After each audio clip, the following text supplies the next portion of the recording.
সুপ্রভাত সুপ্রভাত। আজকে সভার অন্য কোনো কার্যক্রম শুরু করার আগে সম্পূর্ণ ভিন্ন একটি বিষয়ে তোমাদের থেকে আমি সাহায্য চাইব। বলুন না মহারাজ, আমি প্রস্তুত। শোনো মন্ত্রী, তুমি তো জানো আমি মিথ্যা প্রতিশ্রুতি এবং মুখেই শুধু বড় বড় কথায় বিশ্বাসী নই। আমি কাজ করি এবং তার ফল হাতে নাতে মানুষ পায়। হ্যাঁ হ্যাঁ, সেটা তো জানি। আপনার ন্যায়। মন্ত্রী মশাই একটু চুপ করুন না। মহারাজ আপনি বলুন, কি বলবেন? বলুন মহারাজ, বলুন বলুন।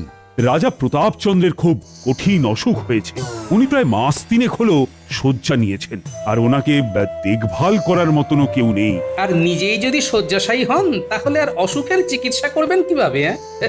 হ্যাঁ, তাই আমি ওনাকে এই বিপদের দিনে সাহায্য করতে চাই।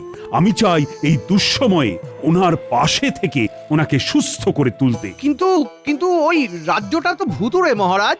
ওখানে ভূতের উপদ্রবেই তো অর্ধেকের বেশি প্রজারা চলে গেছে। ভুতুড়ে রাজ্য? এই তো 2 দিন আগে ইংরেজরা গিয়েছিল বাণিজ্য করতে, কিন্তু টিকতে পর্যন্ত পারেনি। হ্যাঁ, মাস 6 হলো ওখানে ভূতের উপদ্রব শুরু হয়েছে। কিন্তু আমি ভূতের উপদ্রব বলে তাতে ভয় পেয়ে একজন সৎ মানুষকে তো আর বিনা পথ্যে মরতে দিতে পারি না। মহারাজ আমি পথ্য তৈরি করে দিতে পারি, কিন্তু দয়া করে আমায় ওখানে যেতে বলবেন না। মহারাজ, আমি গেলে কিন্তু আপনার এই রাজ্যের গণনা কদিন বন্ধ থাকবে। আশা করি আপনি সেটা চান না। মহারাজ, জ্যোতিষী গেলে গণনা বন্ধ থাকবে, বৈদ্য গেলে ভূতেরা তাড়া করলে দৌড়তে পারবে না, বিজ্ঞানী গেলে নতুন যন্ত্র আবিষ্কারের কাজ বন্ধ হয়ে যাবে, সভাকবি গেলে ওর ওই বাজে কবিতা শুনে ভূতেরা ঘাড় মটকে দেবে। আর তুমি গেলে? না মহারাজ, আমি গেলে আমার বউ কাঁদবে। তোমরা আমার সভাসদ, তোমরাই যদি এমন বিপদের সময় আমার পাশে না থাকো তাহলে কি হবে বলো তো? রানীর কাছে আমি তোমাদের নিয়ে এত গর্ব করি। কিন্তু মহারাজ, অমন বন জঙ্গল ঘেরা জায়গায় শুধু ভূত নয়, বাঘ, সিংহ, সাপের ভয়ও তো আছে। বন জঙ্গল ঘেরা বাঘ, সিংহ, সাপ। মহারাজ চিন্তা করবেন না, আমি যাব, কাউকে যেতে হবে না। বিপদের সময় পাশে না থাকলে মানুষ হয়ে কি লাভ বলুন তো? গোপাল, তুমি ভেবে বলছো তো? হ্যাঁ মহারাজ, আমি কালকেই রওনা দেব, দুপুর দুপুর করে। আমি তাহলে কালকে সকালেই পথ্য বানাতে শুরু করব। মহারাজ, একবার রোগের লক্ষণ আর ধরনটা আমাকে বলবেন। কিন্তু গোপাল, ভূতে ধরলে? সে আমি বুঝে নেব মহারাজ। ভালো করে পুঁটলিটা বেঁধে দিয়েছো তো? হ্যাঁ। ওই দেখো, এখনো মুখ ভার করে রয়েছে। আরে বাবা, আমি মানুষের মঙ্গল করতে যাচ্ছি, এমন মুখ করে রাখলে যাবো কি করে বলো তো? এমন ভুতুড়ে জায়গায় যাচ্ছ যে শুনে সকলেই ভয় পাচ্ছে। হ্যাঁ, শুনলাম সেখানে নিশি নামলেই তেনাদের নৃত্য শুরু হয়। যদি তোমার ঘাড় কানা। আমার কিচ্ছু হবে না গিন্নি। তুমি যে আমার পুটলিতে লোহার টুকরো দিয়ে দিলে, তা কি ভুলে গেছো? আমার খুব ভয় করছে গো। এত তাড়াতাড়ি কিছু হয়ে গেলে তোমার সাথে ঝগড়া, মান অভিমান করবো কি করে বলো তো? গলায় সাপ, এমন বলো না, কোনো ভূতের ক্ষমতা নেই। হ্যাঁ, ব্যাস এইটাই চাই গিন্নি, তুমি নিশ্চিন্তে থাকো। আমি কোনো সুন্দরী পেতনি বা শাকচুন্নিকে দেখলেও ঘরে বিয়ে করে আনবো না। কি কি বললে? আরে মজা করছি গিন্নি। নাও নাও নাও, এবার একটু হাসো দেখি, হাসো। শোনা বউ আমার। জয় মা, আমাকে দেখে রেখো মা, না হলে বউটা আমার একলা হয়ে যাবে মা।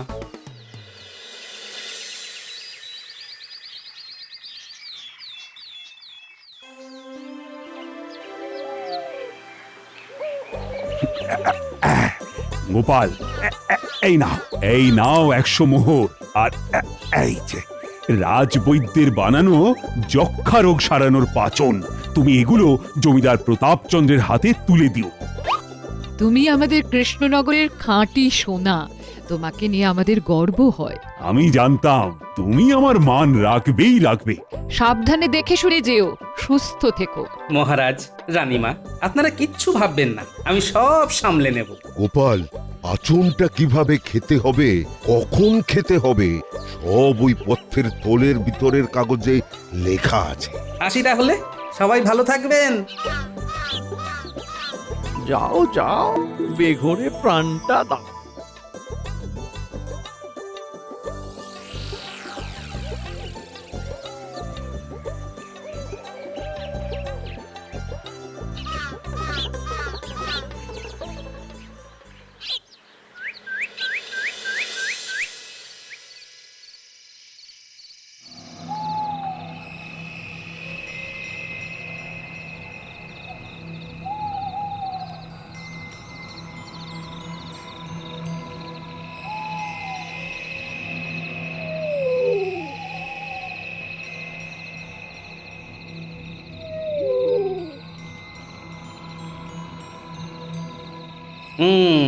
মানচিত্র বলছে আর একটু এগোলেই একটা বড় শ্যাওড়া গাছ পড়বে, আর সেই গাছটা পেরোলেই নিশুতিগড়ের জমিদার বাড়ি। বাংলা, এই বাংলা, হ্যাঁ দাদা বলো। কেমন কেমন একটা গন্ধ ছাড়ছে রে।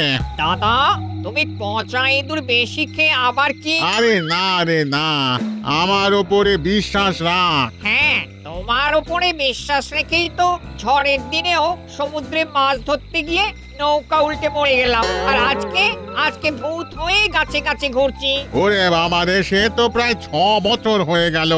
এই নতুন জায়গাতে এসে ও কি সেই খোঁটা দিবি? জানিস তো আমার কত দুঃখ। মানুষ থাকলে এতদিনে কবেই ময়নাকে বিয়ে করে নিতাম, তা আর আমার হলো না।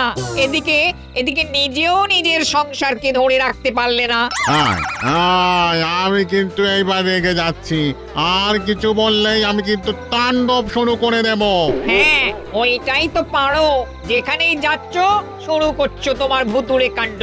6টা মাস হলো আসতে পারলে না, এইখানেও এক। সে কি আমার দোষ? হ্যাঁ আমার দোষ। যা যা যা, মেলা বকিস না। দেখে আগে জমিদার বাবুর কি হাল, যমরাজ এলো কিনা। নিজেও গেছো জমের দুয়ারে, আমাকেও টেনেছো ওখানে। এখন খালি অপেক্ষায় রয়েছো জমিদার কবে যাবে সেখানে। যাই গিয়ে দেখে আসি আর কি। না, জঙ্গলটা সত্যিই বেশ ঘন, ভয়ও লাগছে। পাটাও কেমন যেন ছমছম করছে। মনে হচ্ছে বাতাসে কেমন একটা আস্তে আস্তে গন্ধ। গা হাত পাও যেন কেমন ভারী ভারী লাগছে। এই দাদা, ও বর্দা, এই দেখো কে আসছে।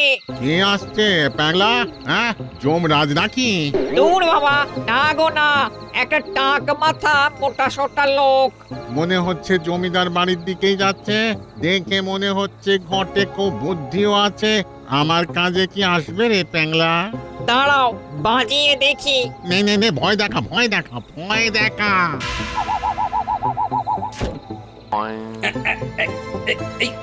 কে রে? কে কে আমার জামা ধরে টানে? হ্যাঁ, খাবো তোকে চিবিয়ে চিবিয়ে, কড়মড় করে। আমরা ভূত, মানুষ খাই ধরে ধরে। বুদ্দাদা, ও বুদ্দাদা, আমার এমন করো না। আমি খুব ভালো মানুষ গো। আমার মাথায় না খুব বুদ্ধি, জানো তো। বলো বলো বলো বলো, তোমাদের যদি কোনো সাহায্য লাগে আমায় বলো। ভালো মানুষ নাকি? এই 6 মাসে এখানে তো কাউকে ভালো পাইনি, কেউ আমায় সাহায্য করেনি। তোকে আমি খাবই খাবো। দাদা কাছে যেও না, পুটলিতে লোহা আছে মনে হয়। তখন একবার আমার গায়ে কেমন জ্বালা করে উঠলো, ঘাড়ে চাপতে গিয়েছিলাম সেই তখন। তাই বলি শুধু শুধু জামা টানছিস কেন? এই নাও উটুলি, ফেলে দিলাম। আমি তোমাদের ভালো চাই, বিশ্বাস করো আমায়। দাদা পুটলি ফেলে দিল মানে সত্যি ভালো। সমস্যাটা বলো। আমার বউটা আর নেই রে। কি, মারা গেছেন নাকি? ভূতেরা কি 2বার করে মরে? বোকা কোথাকার। আমরা দুজন 2 ভাই এক ঝড়ের রাত্রে সমুদ্রে মাছ ধরতে গিয়ে নৌকো উল্টে মরে ভূত হয়ে যায়। আমাদের কারুরই তখনও বিয়ে হয়নি, কিন্তু মরার পরে আমার এক সুন্দরী পেতনির সাথে ভাব হয়, আমরা বিয়েও করি। সব কিছু সুখেই চলছিল, কিন্তু রাগের বশে একদিন এমন তুলকালাম ঝামেলা করি যে সে রেগে শ্যাওড়া গাছ ছেড়ে চলে গেছে।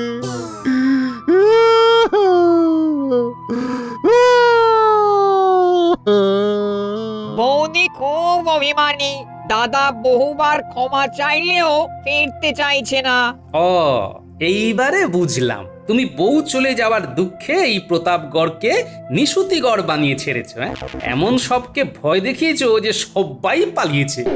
এমনি এমনি ভয় দেখাতে চাইনি রে, মানুষদের কাছে সাহায্য চেয়েছিলাম। উল্টে কেউ তো বোঝায়নি, বরং আমাদের তাড়াতে চেয়েছে। আসলে আমরা যাযাবর ভূত, এক জায়গায় বেশি দিন থাকি না। বুঝেছি বুঝেছি, এখানে মাস 6 হলো এসেছো, কিন্তু আসতে না আসতেই বৌঠান চলে গেছে। তাই তো?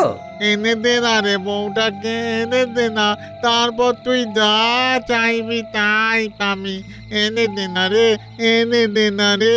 আচ্ছা, আমাকে একখানা লাল বেনারসি শাড়ি এনে দাও। আমি নতুন বউ সেজে বসে থাকি। আর প্যাংলা ভূত, তুমি বউঠানকে খবর দেবে যে তোমার দাদা বিয়ে করছে। দেখো কিরকম কামাল হয়, একবার দেখো।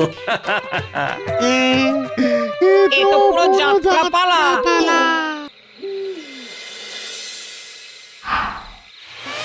কই কই কই সে হতচ্ছাড়ি, এত সাহস যে আমার ঘর ভাঙছে, সতীন হবে। এসেছো গিন্নি, এসেছো। ওই দেখো তোমার সতীন। খুব মিষ্টি। আমার নতুন বৌদি, বুঝলে দাদা, পুরনো বৌদিকে একেবারে সঙ্গে করে নিয়ে এলাম। নতুন বৌদিকে একবার দেখবে না তা কি হয়? ওগো, মাত্র 50 বার সেজেই হয়ে গেল, আর ঘর 10 বার সারতে পারলে না, একদম সোজা বিয়ে করতে যাচ্ছ। আর কি করব বলো, ঘরটা ফাঁকা, বুকটা খাখা। কাঁচা কাঁচা মাংসকে পেটের রোগ হয়ে গেল। আমারও তাই বৌদি চাই। কই কই কই কই নতুন বউকে দেখি, নতুন বউকে দেখি, দেখি তো সে কত সুন্দরী, তারপর ছাটা মেরে বিদায় করি। দেখো দেখো দেখো কি রূপসী, দেখো। কি কি কি, এ তো টাক মাথায় একটা লোক, নতুন বউ তো না। বৌঠান, বৌঠান আমায় মারবে না বৌঠান। আসলে আসলে আপনাকে ফেরানোর জন্য এটা আমাদের সাজানো একটা নাটক ছিল। বর্দা আপনাকে খুব ভালোবাসে, তাই বিয়ে তো দূরের কথা, আপনার মান ভাঙানোর জন্য দেখুন সেই সুদূর থেকে কতগুলো ছাগল এনে রেখে দিয়েছে আপনার হাতের রান্না খাবে বলে। আর রাগ করবেন না বৌঠান। তাই বলি, আমার বরটা তো এমন ছিল না। তোমার বর তোমাকেই ভালোবাসে। আমার সনটা মনা, আর রাগ করো না, বরং এই গোপালকে ধন্যবাদ দাও, এর জন্যই সব হয়েছে। হ্যাঁ বৌদি, আজকালকার যুগে এত ভালো মানুষ দেখিনি। সত্যি তাই। বলো বলো গোপাল, তুমি কি চাও বলো। বলছি, আজ কি বরং তুমি এই ভূত বৌঠানের হাতেই খেয়ে যাও। আজ বরং থাক বৌঠান, আমায় একবার প্রাসাদে যেতে হবে মহারাজকে এই পথ্য আর কিছু মোহর দিতে। তুমি আমার যে উপকার করলে তার জন্য এই গাছের নিচে 30 থলি মোহর আছে, নিয়ে যাও। আর আর আর হ্যাঁ, শোনো শোনো শোনো, এই মোহর কেবলমাত্র তুমি সৎ কাজে কারোর উপকারে ব্যবহার করতে পারবে। হ্যাঁ, কেউ যদি কিনে নেয় বা তোমার ইচ্ছের বিরুদ্ধে নেয় তাহলে অনর্থ হবে, এটা সর্বদা মনে রাখবে।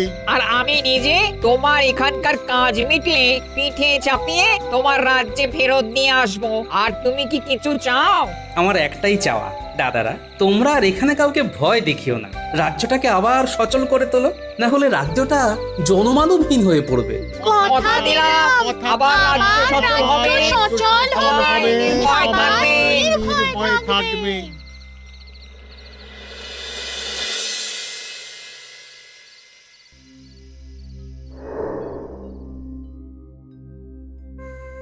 জমিদার মশাই, আপনার জন্য এই পথ্য আর মোহর মহারাজ পাঠিয়েছেন।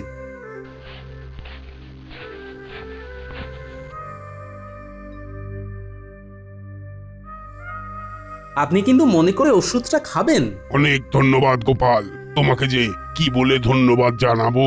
ধন্যবাদ জানাতে হলে মহারাজকে জানান জমিদার মশাই, উনি আজও আপনার উপকারের কথা মনে রেখেছেন। আমি এখন আসি, হ্যাঁ, সকালের মধ্যে আবার কৃষ্ণনগরে পৌঁছতে হবে। আচ্ছা, এসো এসো।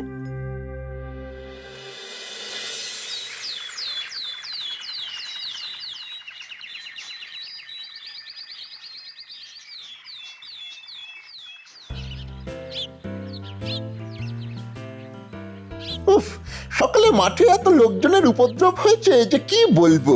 এখন বাঁশবনে এসে তবে প্রাতঃকর্ম সারতে হয়। তা যা বলেছিস বটা। আরে আরে, গোপাল দাদা মনে হচ্ছে না? বাঁশ বাগানের ওদিকে কি করছে? চল তো আড়াল থেকে গিয়ে দেখি। এই মোহরের থলিগুলো প্রকাশ্যে রাখা যাবে না।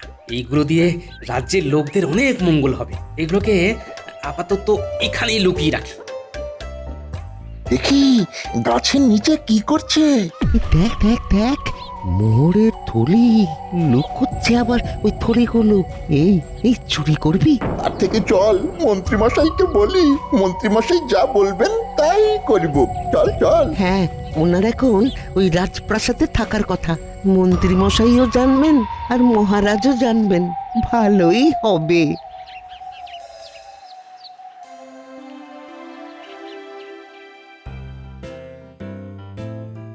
মহারাজ, এই মন্ত্রীমশাই গোপাল দাদা মোহরের থলি লুকিয়ে রাখছে, আমরা দেখে এলাম। হ্যাঁ, ওই বাঁশ বাগানের ভিতর লুকিয়ে রাখছে। সে কি মোহরের থলি? মোহরের থলি? তার মানে কাউকে জানাবে না বলেই লুকিয়ে রাখছে। মহারাজ, তাহলে হাতিয়ে নি। বটা ঘটা তো আছেই, আপনি অর্ধেক আর আমি অর্ধেক। আমাদেরও দেবেন পরিশ্রমের মূল্য।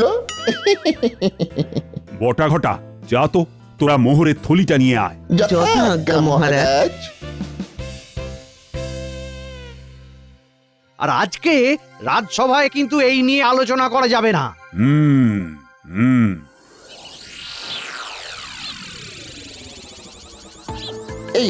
এইখানে এই গোপাল দাদা মোহরের থলিটা রেখেছে।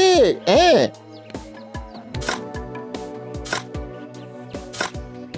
ওই তো। ওরে বাবা, কি ভারী রে। উফ, কি কপাল! কপালের নাম গোপাল, আজ থেকে হবে আমাদের রাজস্বিক চাল।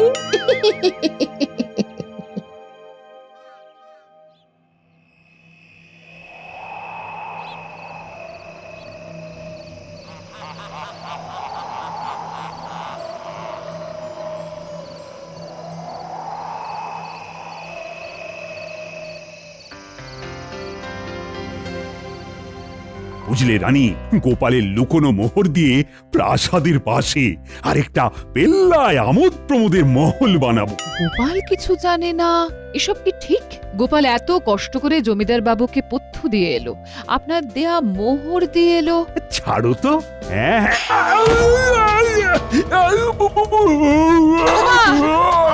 বাঁচাও! কি চোখে কাঁদছে? বাঁচাও! ওরে, ওরে বাবা রে! এটা কারা? কারা?